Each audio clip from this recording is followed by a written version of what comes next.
এই 5 ধরনের বন্ধুকে কখনো অবহেলা করো না। সবাই বন্ধু হয় না, কিন্তু কিছু মানুষ কারুর জীবনে আসে সত্যি আশীর্বাদ হয়ে। এই 5 ধরনের বন্ধু তোমার জীবনে থাকলে তাদেরকে ধরে রেখো। 1, যে মন খারাপ দেখেই চুপ করে পাশে বসে, কারণ তোমার কষ্টটাকে অনুভব করতে পারাটা কিন্তু যথেষ্ট। নাম্বার 2, যে তোমার সাফল্যে খুশি হয়, হিংসা করে না। এটাই সত্যিকারের ওয়েলউইশারের পরিচয়।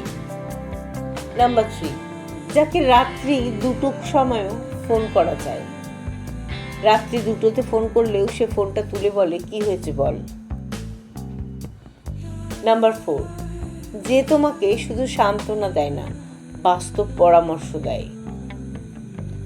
নাম্বার 5, যে তোমার বদলানো রূপটাও গ্রহণ করতে পারে। মানে তুমি যখন কিছু ভুল করো বা এমন একটা কিছু করো যেটা তার পছন্দ নয়, কিন্তু তবুও সে তোমার পাশে থাকে, কারণ সে তোমাকে জানে। এইরকম বন্ধু পেলে জাস্ট ধরে রাখো। কমেন্টে অবশ্যই বলো এই 5 জনের মধ্যে কোন টাইপের বন্ধু তোমার রয়েছে।